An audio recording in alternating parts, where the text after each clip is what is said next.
The Strange Dr. Weird.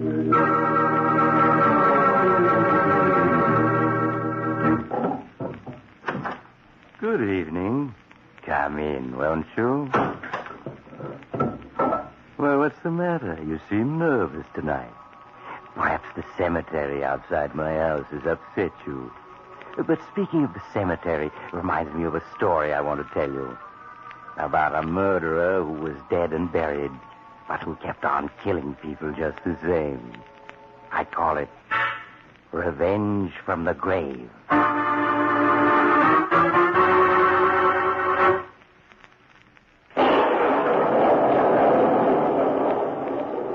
My story, Revenge from the Grave, begins in the suburban section of a large city.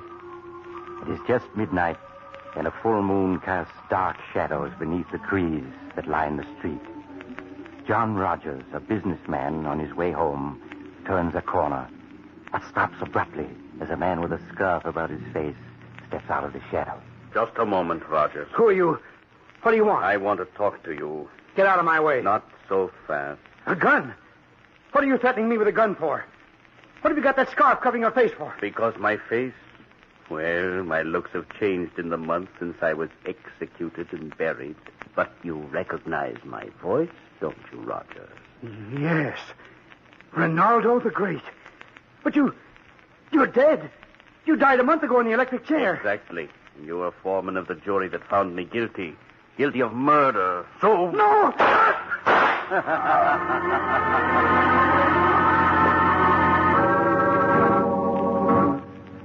John Rogers' strange death remained a complete mystery to the police for a month. And then, early one evening, a pale-faced young man called upon Henry Wilson, the district attorney who had successfully convicted Ronaldo the Great, to tell him a story that Wilson found quite impossible to believe. Now, wait a minute. Let me get this straight.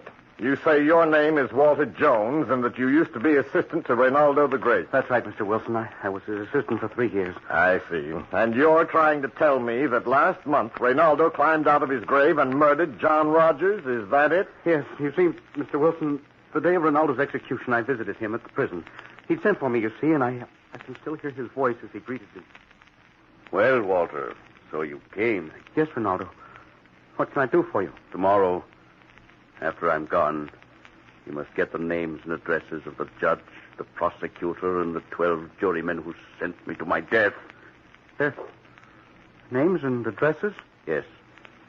Write them down in my secret notebook and be sure to bury that notebook with me.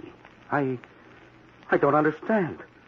Each month, on the night of the full moon, I shall return from my grave to execute one of the 14. I shall not sleep in peace until they are all dealt with.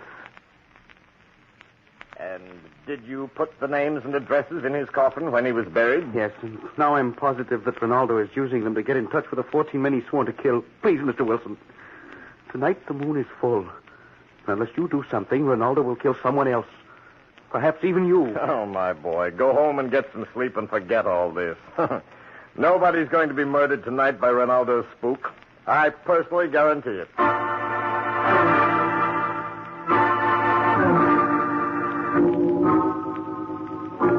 Only partly reassured, young Walter Jones left. District Attorney Henry Wilson went on with his interrupted reading until he heard the clock strike midnight. Suddenly, a loud knocking at his door startled him. All right, just a moment. Who are you? You don't recognize me, Wilson. Not with that scarf wrapped around your face, no. The scarf is to keep from innocent passers-by a sight that should remain forever hidden within the darkness of a moldering coffin. But my voice, surely you recognize that. Your voice? Ronaldo the Great. Oh, no, that's impossible. Yes, Ronaldo. Come to call on you tonight, the night of the full moon, to kill you. Like this? So you refuse to believe in the powers of the great Ronaldo, did you? Just as the others on my list still do. But they shall learn that not even the grave can stand between them and the fate that is theirs.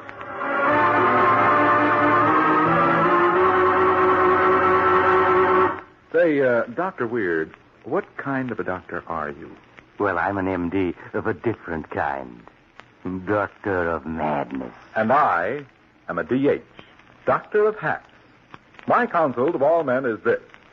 If your hats never seem to fit properly, if you're always tugging at the brim and fussing with the crown, remember that trying to doctor up a sick-looking hat isn't going to remedy the case. The best prescription is to get a hat that's designed from the start to keep in good shape and fit neatly. An Adam hat.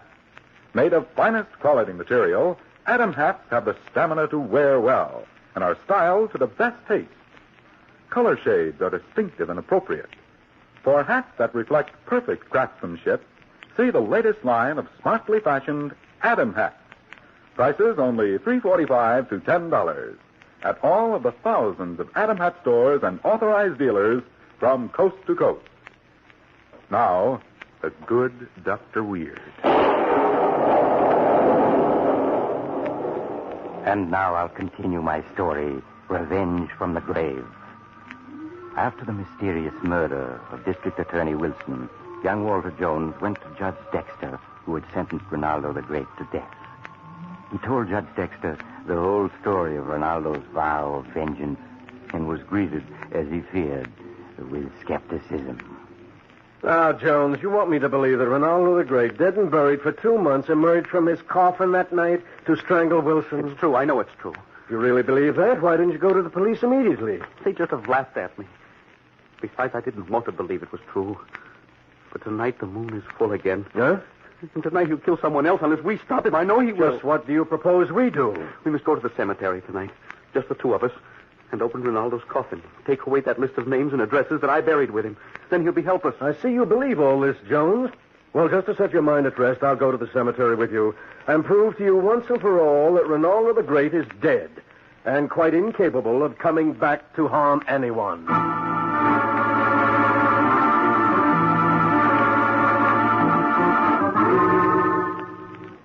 An hour later, the two men stood outside the small marble mausoleum where the body of Ronaldo the Great lay in its coffin.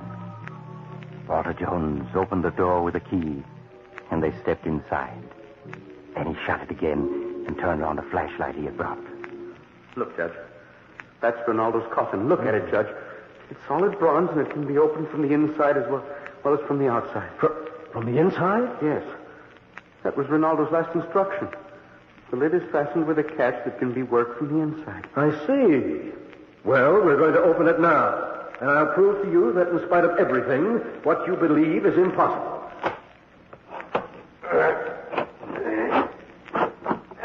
There. Now shine the flashlight inside. You see? Ronaldo. There's Ronaldo the Great. Dead if I ever saw a dead man. Now, are you convinced? Look. There's the notebook with the names and addresses of the men he swore vengeance on. And in his hand, look, Judge. Merciful heavens, a revolver. The gun he shot John Rogers with. It must be. No, it's impossible. Oh, the flashlight. What's happened to it? Something knocked it out of my hand. You fool, you dropped it. Pick it up and turn it on again. It's black as pitch in here. No, Ronaldo. Oh. Jones, what is it? Where are you? Jones, answer me. He cannot answer you, Judge Dexter. I have silenced him for the time being. Ronaldo. At your service, my dear Judge. No, I don't believe it. It's not possible. You're dead. I saw your body there in the coffin. Quite true. I'm dead and I'm also alive. An interesting paradox, isn't it? Time now for you to suffer the fate to which you sentenced me. No, let me go. Let me go. You must die. I call the rape. You're sworn that you shall die, and you shall. No, if you won't let me go, I'll have to shoot. Now, where are my matches? Yes. There, now I can see. Jones,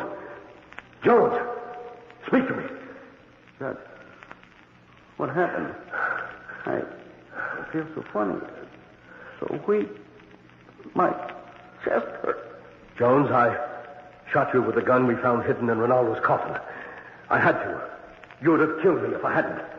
I'd have killed you? Yes.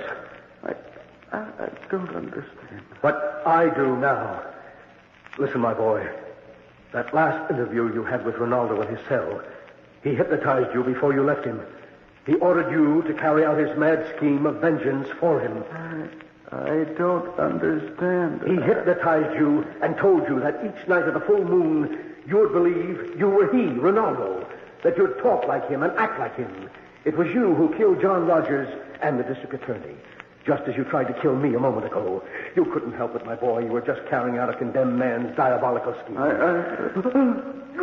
Jones! It's no use. He's gone. And Ronaldo the Great is really dead. At last.